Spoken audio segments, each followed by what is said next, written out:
This is a lecture from Open Tuition. To benefit from the lecture, you should download the free lecture notes from opentuition.com. All right, this is the third lecture on limited companies, and we're still talking about this capital section of the statement of financial position. And a couple of things I want to deal with. First of all, in relation to dividends.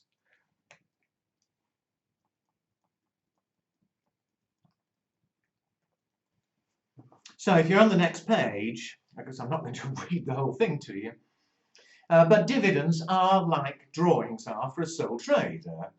A business, a limited company makes profits.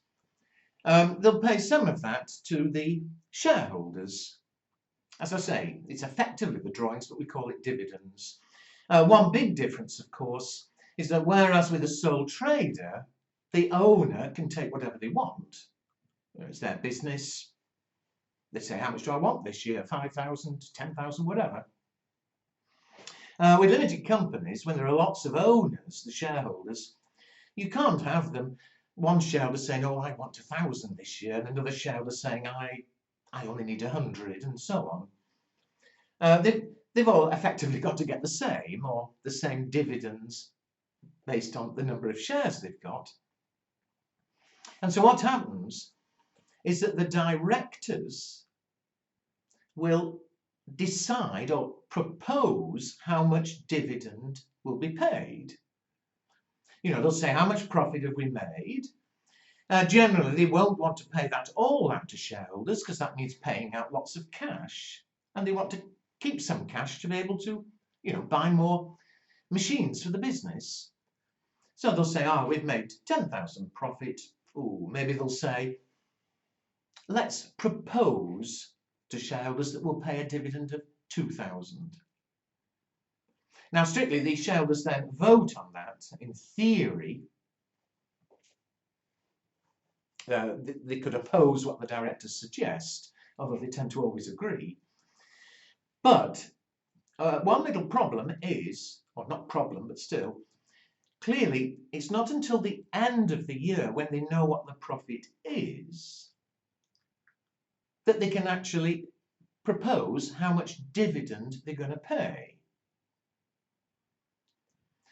And so we may have made a profit of 10,000 this year and decide we're going to pay a dividend of 2,000, but we won't actually pay it until next year. There's got to be a meeting, the shareholders have to vote. And so as at December, our year end, let's say, profit 10,000, we've proposed a dividend of 2,000, but that would be paid sometime fairly early in the following year. Well, very importantly, dividends are only recorded when they're actually paid.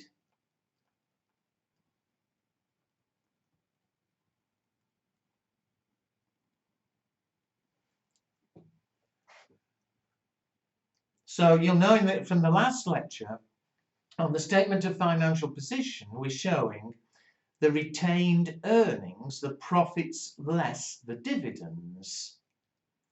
But what we're showing is the profits less the dividends that have actually been paid. If the dividend hasn't yet been paid, if at the end of the year we just proposed a dividend, well, it's not recorded anywhere. It's only recorded, it only is subtracted from retained earnings. We only pay out the cash in the year the dividends actually paid. Now, that may sound confusing. You'll see exactly what I mean shortly when we look at this little example. Also appreciate, just like drawings, dividends never appear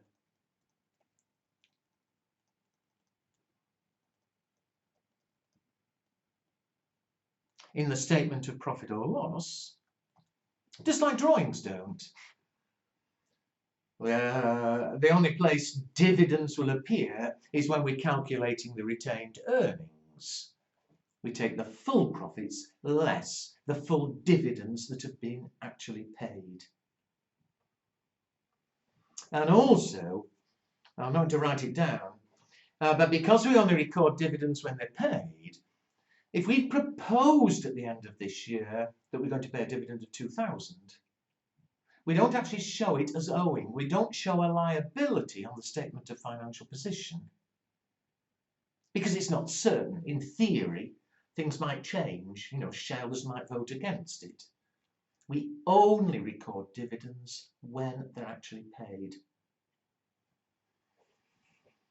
One last thing before I do look at this example, which I hope will then make it all clear, is that many companies, instead of making shareholders wait a year between dividends, at the end of each year, when we know what the profits are, then we say, right, we're going to pay a dividend of 2,000, whatever. But that would mean shareholders are waiting a year between each dividend. And what many, certainly large companies do, is pay bits of dividend during the year.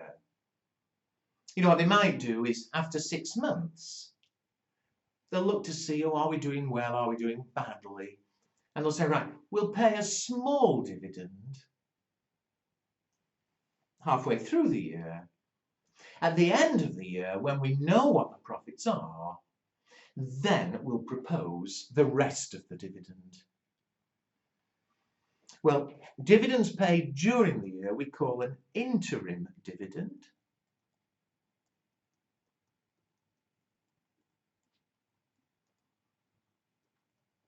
Paid during the year.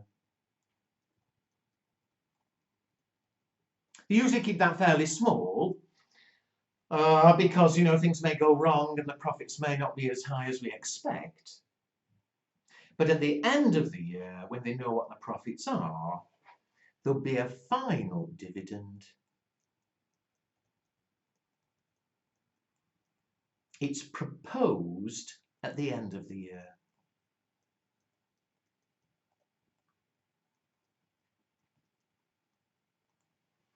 But as I said a few minutes ago, it won't be paid at the end of the year. There wouldn't have been time, by the time we know the profits. Only then can we decide on the final dividend. So the actual payment will be over the following year. All right, let me put all that together with an example. Look at example 2. A company has a year end of 31st December each year. On the 1st of March, they paid a final dividend for the year ended 31st December 2016 of 5,000. So this dividend, at the end of last year, when they knew what the profits were, they'll have proposed a dividend of 5,000. But as I was saying, they won't be paying it until sometime early in 2017. It was paid on the 1st of March. On the 5th of July, they paid an interim dividend for this year, for the year ended 31st December 2017, of 1,000.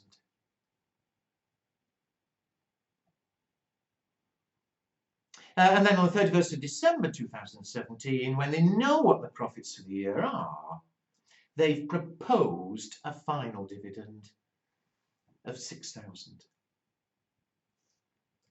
We're required to state the effects of each of these dividends in the financial statements for the year to 31st December 2017. Well, first of all, in the statement of profit or loss, there'll be nothing. We never show dividends in the statement of profit or loss. In the statement of financial position, we won't show any dividends separately in the statement of financial position, but the retained earnings, I keep writing earrings, the retained earnings will be reduced by the dividends actually paid. And how much have they paid? On the 1st of March, they paid 5,000. All right, it happened to be a dividend from last year's profits, but that's irrelevant. It's only recorded in the year it's actually paid. Also, during this year, on the 5th of July, they paid the interim of 1,000. It was paid this year, it's recorded this year. The proposed dividend hasn't been paid, it's not recorded. And so it'll be reduced by the total of 6,000. They proposed a dividend of 6,000. The proposed dividend appears nowhere in the statement.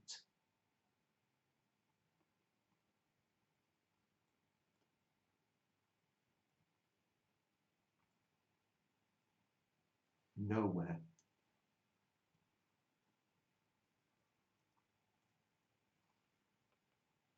Shareholders will be informed about it, but nowhere in the statement of financial position does the proposed dividend appear. No dividends appear in the statement of financial position as a separate item. It's simply when we're calculating the retained earnings, as I went through in the previous lecture, when we're calculating retained earnings, we subtract the dividends paid during the year, regardless of which year they relate to. All right, I said I want to do a couple of things in this lecture. If you turn over, the next heading is reserves. And I already told you in the last lecture, reserves is anything extra owed to shareholders above the share capital. And the only one we've seen so far, the most obvious reason why they'd be owed more, is retained earnings.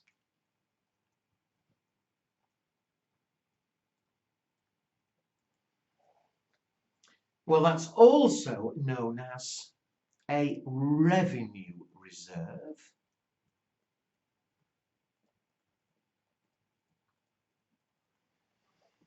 And a revenue reserve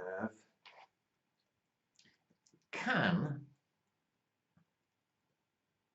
be paid out, or the word is distributed,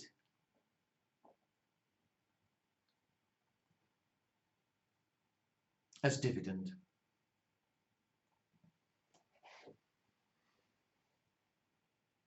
So, for example, if on our statement of financial position we had share capital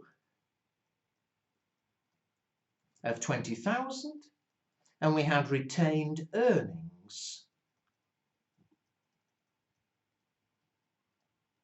of 10,000, which, remember, I don't know how long this business has been going, but that 10,000 is all the retained earnings they've ever made, all the profits they've ever made, less all the dividends that have been paid out. Well, that 10,000 can be paid out as dividend. Most companies won't, because it means paying out cash, and they want the cash to buy new machines. So most companies won't pay it all out, but legally they can pay a dividend of up to 10,000. Which isn't just this year's profits, it's all the retained earnings they've ever made. Legally, that can be paid as dividends, the maximum they could possibly pay. Share capital cannot be paid out as dividend. So even though shareholders are owed in total 30,000, the most they could possibly be paid is 10,000. They can't be repaid the share capital unless the company completely closed down and had made sure they paid off all their liabilities first.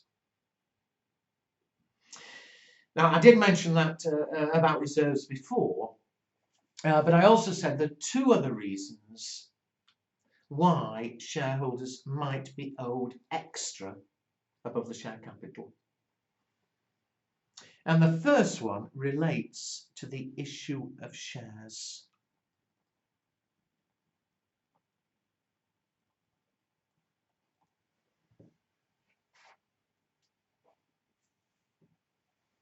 and to explain the entries, the effect of an issue of shares, rather than read all that business to you, look at example 3.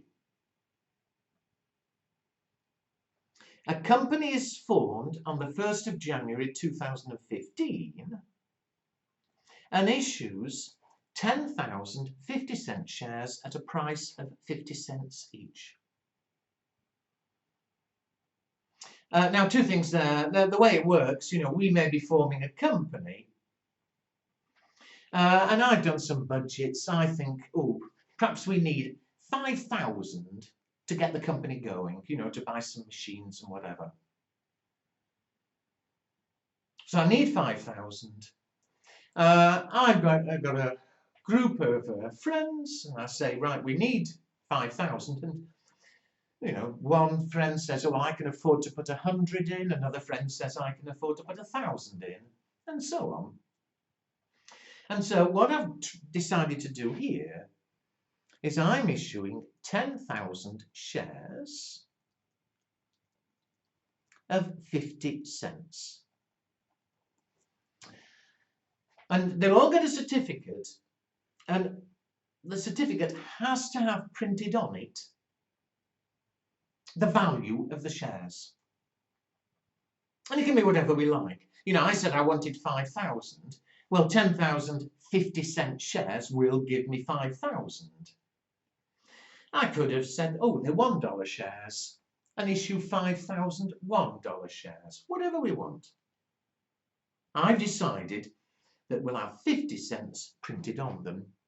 That 50 cents is the amount printed on the share. These days, a lot of it's done electronically, but you still get companies issuing certificates because, somebody can afford $100. They say, all right, I'll buy 200 shares. And we give them a certificate saying you own 250 cents shares. The amount printed on the share is also called the nominal value, or the par value. So if you ever, and you will in the exam, see the words nominal or par value, it's the amount that's printed on the share. And what are we doing? It says we formed it, we issued 10,000 50-cent shares. It may seem a silly thing to say, you'll see why though later. We're going to charge 50 cents.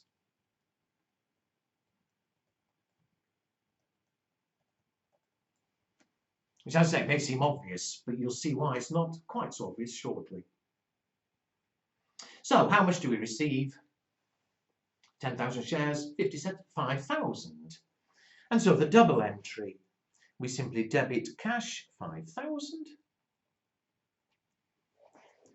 And what we would do if it was a sole trader, we'd credit capital 5,000. Well, same here, except we call it share capital. So absolutely no problem, just like a sole trader, easy. However, look at part B. The same company decides to issue more shares in June 2017, 2 years later. And we're going to issue another 20,000 shares. Well, they have to be the same sort of shares. So what I mean is, the shares we've already issued have 50 cents printed on them. They're 50-cent shares.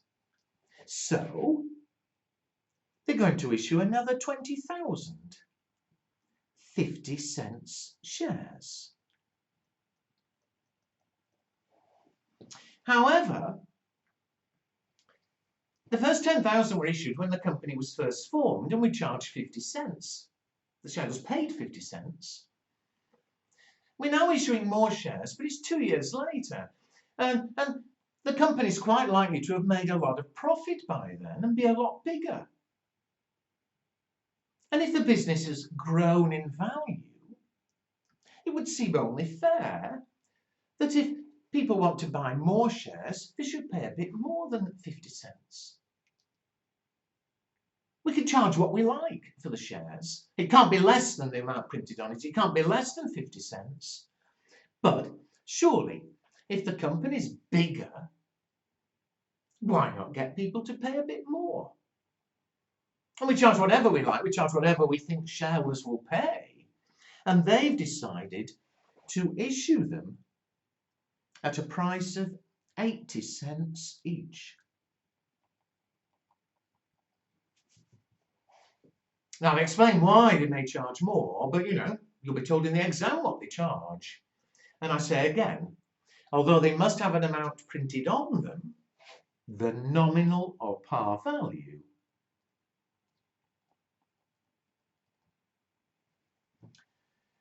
the price for the shares can be anything they want, but it can't be less than the par value. It can't be less than 50 cents. And so how much cash is received? There's 20,000 shares. If they're charging 80 cents each, they're receiving 16,000.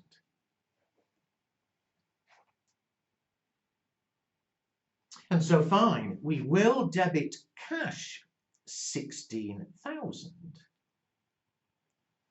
But where are we going to credit? Before we credited share capital, that was fine. And remember, these are 50 cents shares.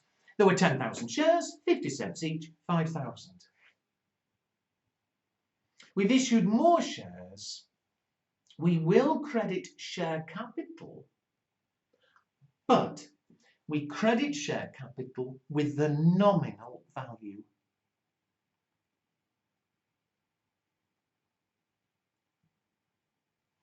And what's the nominal value? We're issuing 20,000 more shares. They're 50 cent shares, so 20,000 at 50 cents is 10,000. But what about the other 6,000? The other 6,000 is the extra 30 cents that they were having to pay for each share. We credit that to a new account called share premium account.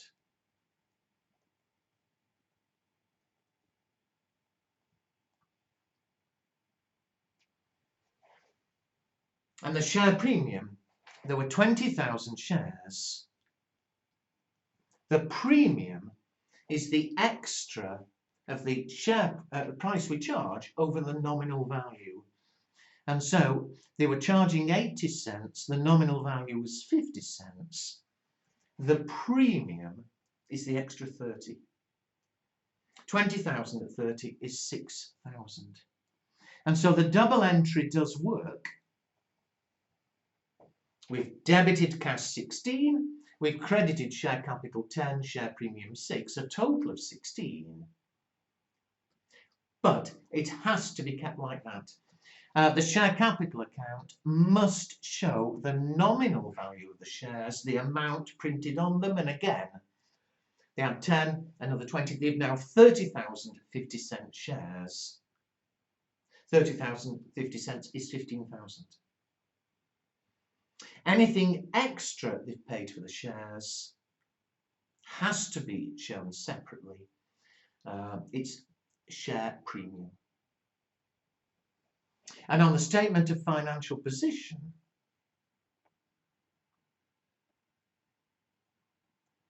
under the heading capital, or another word for it when it's a limited company is equity,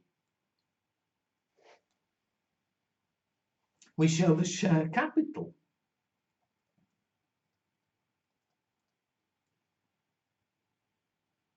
$15,000. Again, that's the nominal value of all the shares that are now in issue. There were 10, another 20, there are 30,000 50-cent shares, 15,000. And in addition, the share premium.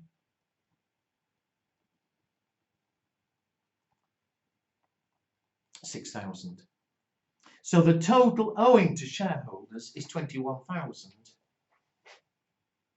sorry, that cash was 16,000, I'm sorry. But the total owing to shareholders is 21,000, which is correct, surely. They'd paid in 5,000 when the first shares were issued. They paid another 16,000 when the second lot of shares were issued. Shareholders have paid in 21,000, they're owed 21,000. But we have to split between the share capital, the nominal value, and the share premium, anything extra that's been paid. In addition, of course, there are bound to be retained earnings. We don't know what they are. Earnings. We've said enough about retained earnings, but share premium, it's money owed to shareholders. 21,000 in total is what they paid in. But it's the extra paid in over and above the nominal value.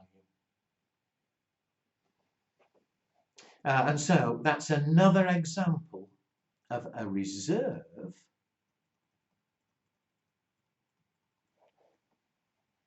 Remember again, a reserve is anything extra owed to shareholders above the share capital. So share capital is 15. They're owed extra because of retained earnings. They're owed extra because of this share premium. However, this 6,000 is called a capital reserve.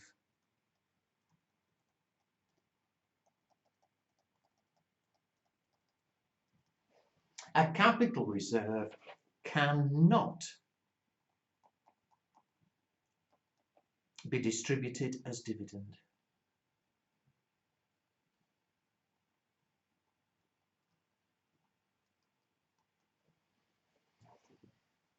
Because effectively it's the same as share capital.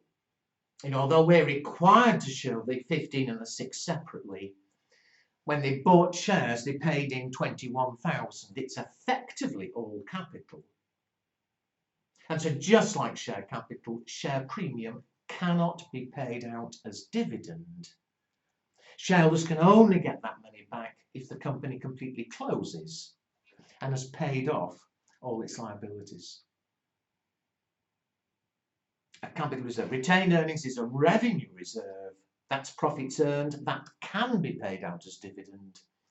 Share premium, a capital reserve, it cannot be paid out as dividend. All right, well, again, I'm going to pause the lecture, otherwise it gets too long. The next lecture, though, is something that's almost certain to be asked more than once in the exam. It's 2 special ways in which shares might be issued, something called rights issues, bonus issues, but that's the next lecture.